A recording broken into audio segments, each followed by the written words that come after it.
It's Coffee with Chase. Hello, everybody. I'm inside. It is cold outside, and I don't want to go out to the garage where it is also cold. So I'm staying in here, and I am drinking a little decaf latte. I am trying to push off my caffeine intake until work tonight. So I'm having a nice little decaf latte, filming my Coffee with Chase, and then I'll start getting ready to head off. Today, I would like to do a reaction video for Cheeseburger Cinema by Pappas Productions. I wouldn't have done this except that I just watched John Harstein's reaction to Cheeseburger Cinema, and it made me realize that I saw Cheeseburger Cinema through different eyes than other people.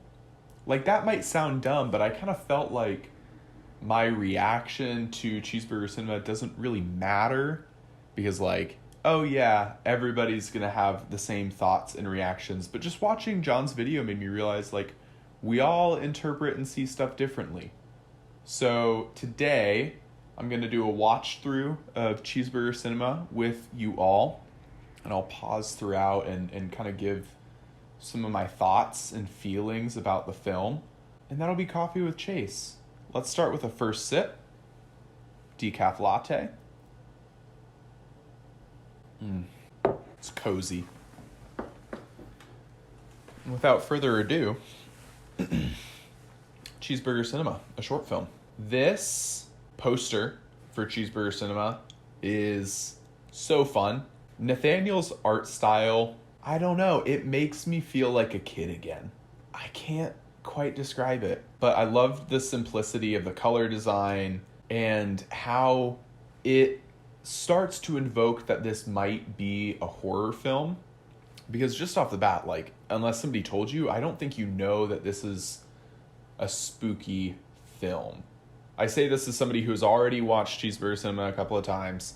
So I know what it's about and I know how the story goes, but I think if I hadn't been prompted by Michael that this is like a little bit of a spooky story, I wouldn't have known it. So stuff like this poster helped prime me that, like, oh, okay, I'm going into a Friday the 13th little spooky film. The RHM intro, I love the RHM stuff. The first time I saw the RHM stuff was when Michael Pappas and I did a video biography documentary about my experience in bike racing, and I thought it was so sick, and I had no idea that he would go on to like have different video iterations of it. So if you haven't seen his other RHM productions, they will all have RHM somewhere in it, and it'll have that like tick, tick, tick, tick, tick, tick, tick, tick, tick, tick, tick. And it just gets you so primed to watch something. And so I really enjoy this intro as being a nice little tag for Michael. I know that Michael will have spent a lot of time focused on the color grading for this initial shot. It's great. I think I often can complain about something being oversaturated, and I do feel like there's a lot of saturation to this shot, but when you understand like the composition of this photo, I like how John said it feels like it's being made in a void. Like, the lighting all makes way more sense to me, and I think that at least this color grading style follows through this whole part of the shot, and so I gotta give it props for that. Ground beef looks decent, buns look great. I know those are all these sesame seed brioche buns. Love that he did iceberg lettuce by the head, white onion, excellent, and a tomato. Every burger's gotta have those three things. Rough forming the patty. I like that he doesn't overwork the meat. Seasoned onto the grill pan. A little thick on the onion slices, honestly. Shreddis. I talked to Michael about this when he was making the film. I feel like shreddis is a hot take for a burger. I think that, to me, a burger should have whole leaves, but I respect his creative vision for this. You know, if he just wants to be able to cut multiple things on camera, I think that's a great way of doing it. Decent char on the burger. I think you could go on a little more. American cheese, ketchup, mustard, pickles, lettuce, tomato, onion. Come on, that's a burger, guys. And then that transition pan down onto the hammock. Somebody made fun of Michael saying that this was a Tarantino movie because there's some dogs just center frame. A lot of dogs. Man, this was a sticking point for me in the story. And I didn't know of a way to get around it, but I don't think you order a burger like this. This would have felt perfectly on brand for ordering from a pizza joint. Hey, I'll take a pepperoni pizza, large, da-da-da-da-da. Perfect. But I wish we could have workshopped a better way of scripting this part, because I think there's potential here.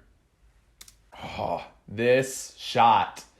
So this is maybe the only part of Cheeseburger Cinema that I had any hand in, and it was, I saw the original version of this shot. It eventually got reshot, and it was being reshot because there were people in the background.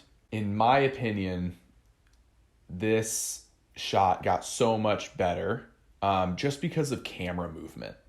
Like the way that the camera pans down onto the bag and soda just communicates more horror and suspense than the way that it was originally shot.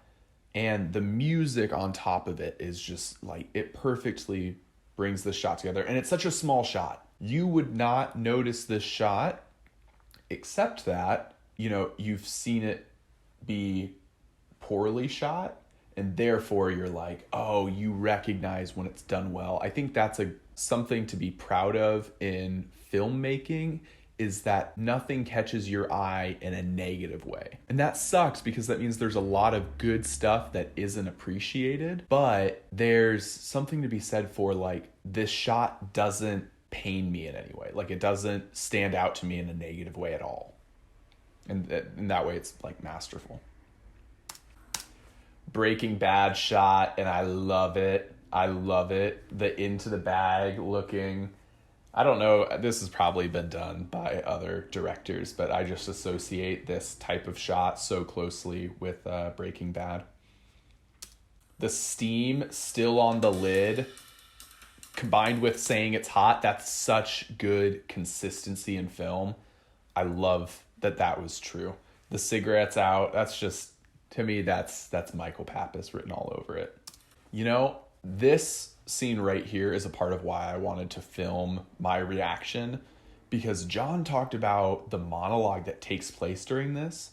The first couple of times I watched this, I didn't even notice the things that the character was saying. Like, the monologue went in one ear, out the other. I was just so enthralled by this, like, vicious, manhandly, like, chewing and talking at the same time, quickly running through a meal. It was filmed so spectacularly that I was just enthralled with the visual of him tearing through the sandwich and talking, rather than even hearing what he was saying. The cigarette in the mouth the wrong way and then flipping it around. Little behind the scenes, which Michael told me, is that was completely unscripted. And it makes it that much better. That it's just like such a funny little quip, and it adds to the satire of this little satire horror short film. The drums in the background, great. Love a good jazz drum fill, and it builds up the tension and the suspense in this shot so well. I know right now I'm like nitpicking the crap out of this 4-minute short film, but it's funny how much you can dig into something so small, or take it in one bite and not even really think about it. But I'm able to delve into it and talk about it because it was so artfully done. And because it was so artfully done, you might not notice. You might just let the whole film go by and go, oh yeah, that was pretty good.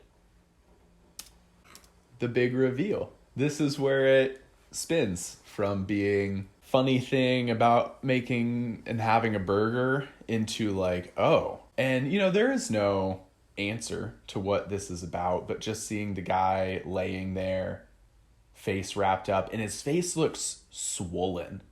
Like, I don't know if that was just from how tightly they wrapped his face, but it looks like there's real injuries underneath. It's kind of reminiscent of like the Weekend at Bernie's type vibe. Dude, taking the vape and then tossing it on his chest was just so ruthless. And it switches you to like seeing this guy as like a little bit of a psychopath rather than just an aimless bystander to this guy sitting here. And especially that line of like, I left you some fries. Like, it's so, it just changes your view of who the character is on a dime. And it was just outro music and the final banner of Cheeseburger Cinema. Well done. One thing that I wanted to make a comment on once I got to the end was that I often complain about color grading in films. And I think as soon as somebody learns what color grading is and they start practicing, they like almost make the shots worse just by oversaturating it and having inconsistency from shot to shot.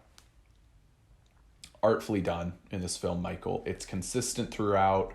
I hardly notice it, which is a good thing. When you don't notice it, it's being done well.